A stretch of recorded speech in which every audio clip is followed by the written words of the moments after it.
खुलुमबाय स्टुडिअ आं रबिन बसुमतारी दिनै 30 जुलाइ जोहोलाव सोमला बसुमतारीनि 29थि थैनाय सान बे सानखौ लोब्बा लाखिनानै उदखारि सान फालिदों दुलाराय बर' फरायसा आफादा गुबुन गुबुन सानफोराव फालिबोनाय बायदिनो दिनैबो चिरां जिल्लानि गयबारि गामिनि जोहोलाव सोमला बसुमतारीनि पार्कआव जोहोलाव सोमला बसुमतारीनि 29थि थैनाय सानखौ लोब्बा लाखिनानै उदखारि सान फालिदों दुलाराय बर' फरायसा आफादा हाबाफारियाव बाहागो लादों बिटिआरनि गाहाय मावफुं सोद्रोमा प्रमद बर' एबसुनि आफादगिरि दिपेन बर' आसामनि मन्त्रि उरखाव गोरा ब्रह्म मावफुं सोद्रोमा रनजित बसुमतारी आरो गोबां दैदेनगिरि बाहागो लानायजों हाबाफारिया जाफुंलाङो 30 जुलाइ उदखारि बेरेखा सान बेखौ 1992 मायथाइनिफ्रायनो दुलाराय बर' फरायसा आफादा फालिबोदों आरो बिनि गेजेरजों बर' माहारिल' नङा मुलुगनि सुबुं माहारिनो उदखारि हाबानिफ्राय बेसेबां खहा जानो हायो बिनि सायाव सांग्रांथि लाबोनो दुलाराय बर' फरायसा आफादा खामानि मावबोदों आरो दिनै बे मोनसे सान्थौ सानस्रिखौ लानानै खामानि मावनायनि गेजेरजोंनो जों नुनो मोन्दों बड'लेण्डआव दिनै गोजोना फैफिनबाय आरो बड'लेण्डआव हिंसा हिंसिनि थासारि बिदा फंबायनि गेजेराव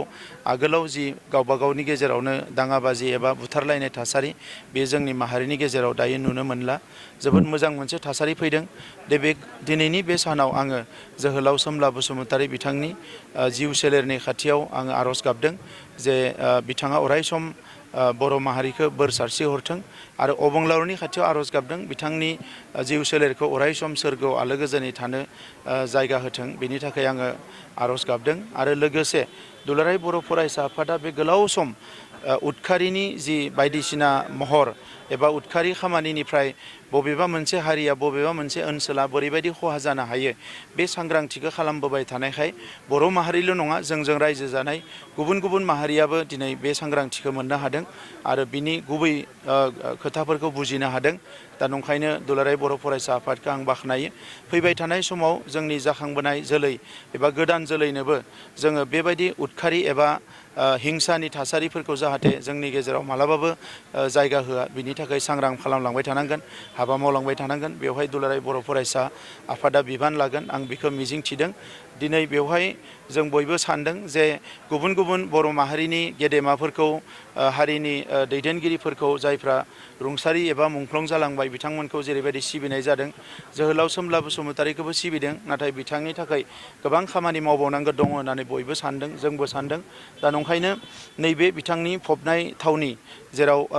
गयबारि बे बासुगाव बेवहाय बिथांनि मांखरसालि दङ बेवहाय जोङो बयबो बिबार बावो नाथाय बेवहाय बिथांनि मोनसे आबुं मुसुखा गायसननाय आरो लोगोसे बे पार्कखौ डेभेलप खालामनायनि थाखाय 50 लाख रां सेंसन जाना दंखायोमोन नाथाय आङो एडिशनेलि आरो होदेरबावनानै गासैजों 2.5 कोटि 2.5 करोड़ बे कमप्लिटलि जोहोलाव सोमला बसुमतारीनि पार्कखौ डेभेलप खालामनो थाखाय नैबे फाइनान्सियेल इयारावनो एल'केशन एबा सेंसन होनाय जागोन जाहाथे बेखौ जोबोद मोजाङै बे पार्कखौ डेभेलप खालामनो हायो आरो इयुनाव जोहोलाव सोमला बसुमतारीखौ मोजाङैनो रायजो राजाफ्रा सिबिलांबाय थानो हायो खौसेथि उदखारि बेरेखा सान बा एन्टि टेररिज्मआ सोमला बसुमतारीया बेनि भिक्टिम जादों नंगौ नाथाय बे समाव आङो उदखारि बेरेखा सान होनानै हाबाफारि खालामजेननाया आं दुलाराय बर' फरायसा आफादनि आफादगिरि जानानै थानाय समावनो आंनि समनिफ्रायनो आङो स्टार्ट खालामदों खिन्थु बे समाव मानसिफ्रा सानदों जानो हागौ जे सोमला बसुमतारीखौ बुथारग्रा बे हान्जाफोरनि हेंथायैल' बे सानखौ फालिनाय जादों नामा नाथाय बै समाव गोबां लेभेलाव आङो डिसकासन जादों आरो जोंनाव मोनसे टेररिज्मआ बिभिन्न फर्माव फैनो हागौ आरो बे मोनसे ग्लबेल कनसेप्ट दिनै एन्टि टेररिज्म डे माने बेवहाय सोमला बसुमतारीनि थैनाय सानाव जों बबेबा पार्टिकुलार अर्गानाइजेसननि थाखाय नङा वर्ल्ड वाइड बा गासै भारतआव टेररिज्म बा वर्ल्ड वाइड जि टेररिज्म बिनि प्रटेस्ट महरैनो बेखौ फालिनाय जायो आरो टेररिज्मआ बिभिन्न फर्माव फैनो हागौ बे गासैबो फर्मखौ हमनानै लादो जों रेजिस्टेन्स होनांगौ टेररिज्मनि इन्टारप्रिटेसननि सायावसो सोनारगोन इन्टारप्रिटेसना लकेलाइज जानो नाङा आरो गोदोबो लकेलाइज नंखाया खिन्थु जोंनि समाजाव बेबायदि मोनसे थासारि फैगासिनो दङ बे थासारिया गाबोन समफोर गाज्रिसिनबो जानोबो हागौ दिनै गैयाबादि मोनदों खिन्थु दा मोनसे ग्लबेल नेटवर्कजों टेररिज्मफ्रा जेरैबायदि डेभेलप जाबोदों बिभिन्न पर्यायनि मालाबा रिलिजियास मालाबा ससियेल मालाबा इक'नमिक पलिटिकेल बै समनि बादि जेनेबा मोनसे इन्सारजेन्सि बा एक मोनसे आलादा रायजो दाबिनानै जि एक्सट्रिमिजम जादोंमोन बे फैया जानो हागौ खिन्थु दा बिभिन्न रोखोमनि गुबुन गुबुन रोखोमनि इन्सारजेन्सि बा टेररिजिमा फैनो हागौ दा बेनि थाखायबो बेनि हेंथायैबो जों जुजिलांबाय थानांगोन बेयो हिउमेनिटिनि एगेन्स्टआव जानो हागौ बबेबा मोनसे समाव बे टेररिजिमा मिथिंगानि एगेन्स्टआव जानो हागौ आरो बबेबा समाव बेफोर धोरोम एबा समाज हारिखौ लानानै नङै खारनफ्राव बेफोर सक्तिफ्रा खर' थिखांबाय थानो हागौ जों ग्लबेलि नायहरनांगोन आरो बे हाबाफारिखौ ओंखायनो मोनसे ग्लबेल एपिलजों लांनांगोन जे दुनियायाव बा प्रिथिबियाव जे टेररिजिम दङ दा बे गासैबो रोखोमनि टेररिजिम बेनि हेंथायैनो दिनैनि सान जोहोलाव सोमब्ला बसुमतारीनि 29थि थैनाय सान आरो माहारिनि सासे मैखोम आरो गोग्गोम पिलार दुलाराय बर' फरायसा आफादनि बै समनि आफादगिरि बिथाङा अबथिरायै जिउ गोमानो गोनां जादोंमोन बा बिथांखौ जिउ फोजोबनाय जादोंमोन आरो दिनै बे बिथांनि थैनाय सानाव बे 30 जुलाइ 1996निफ्राय जागायनानै दिनैसिम उदखारि बेरेखा सान एन्टि टेररिजिम डे हिसाबै जोङो फालिबोदों आरो दिनैनि बे गोथार सानाव जोहोलाव सोमब्ला बसुमतारीनि जि सोरगोआरि जिउमा बिनि आलो गोजोननि थाखाय आं आफा इसोरनि खाथियाव आर'ज गाबदों दिनैनि साना दुखुनांथाव दुखु गोनां आरो दिनैनि बे साना फैयोब्ला जोहोलाव सोमब्ला बसुमतारी बालिराम बर' जोहोलाव आरो बड'फानि थैनाय सान बे सानफोरा फैयोबा जोंनि गोसोआव दुखु नाङो दुखु मोनो खारन बड'लेण्ड आलादा रायजो राजनैतिक आरो संबिधानिक अधिकारखौ लानानै बिथांमोना हारिनि सासे मैखोम पिलार हिसाबै मैखोमै आन्दलन खालामदोंमोन हाबा मावदोंमोन आरो बै समाव जिहेतु हारियाव हिंसा हिंसि थासारि दंमोन गावस्रा गावस्रि दङमोन गावजों गाव फोजोबस्रांलायनाय जि मोनसे द्वन्द जि मोनसे कनफ्लिक्ट जि मोनसे फेट्रिसाइडेल जि किलिंनि परिबेस बे परिबेसाव जोङो गोबां खय खथि जानो गोनां जादों दिनै बे परिबेसा गैलिया दुलाराय बर' माहारिया बा दुलाराय बर' फरायसा आफाद जोङो अरायबो हारिनि खौसेथि थामोनथा रैखाथिनि थाखाय हाबा मावबोदों आरो दुलाराय बर' माहारियाव जुदि नायोब्ला संग्राम आरो संग्रामि सोमावसारनाय आरो रिभलिउसनखौ जोङो बयनिख्रुइबो गोजौ आथालाव हारिनि सार्थआव जों खालामदों 5000 जोंहा शहीद त्याग बिनि जारिमिन दङ आरो बर' हारिया बे खहा आरो जोंनि गोरोन्थि सानलायनाय जि मोनसे हिंसा हिंसि द्वन्द्वखौ फोजोबनो थाखायबो हाबा मावबोदों दा बेखायनो एन्टि टेररिजिम डे बे हाबानि बा बे थासारि बा बे खुंफुंनायनि गेजेरजों बर' माहारियाव जि मोनसे हिंसा हिंसि दंमोन बेखौ जोङो गैया खालामनांगौ दिनै मोनथाम गोरोबथा मोननायनि उनाव जाय समाव जोङो बिदा फंबायजों सैलायलायामोन नांलायलायोमोन नेरायलायोमोन दिनै न'खरसे न'आव जोङो जि आफादनियानो जाया मानो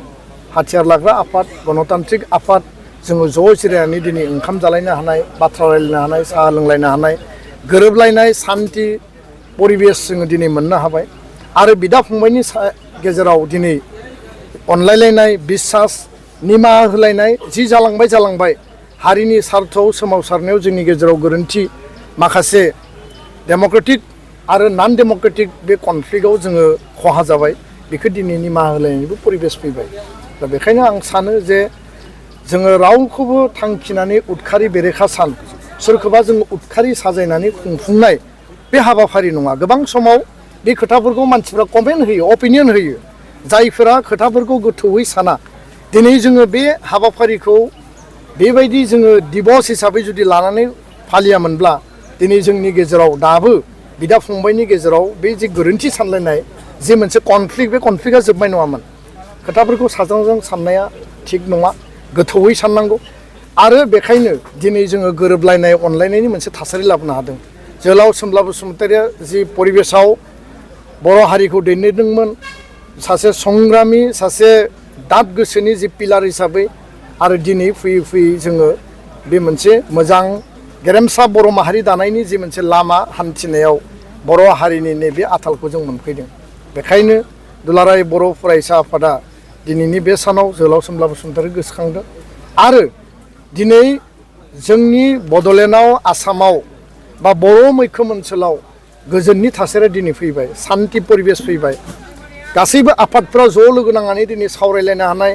हारि दानायनि थांखि लानो हानाय बड'फानि आदर्शजों गेरेमसा माहारि दानाय थांनानै थानो हो बे बान बुंथायखौ लानानै हाबा मावनो हानाय परिबेस फैबाय किन्तु दिनैबो दाबो मुलुगनि गुबुन गुबुन खनायाव दिनै दावहा जागासिनो दङ दिनै रासिया इउक्रेन दावहाया जोबाखै इजराइल गाजानि दावहाया दाबो सोलिगासिनो दङ आरो बावैसो कम्बोडिया आरो बेंककनि गेजेराव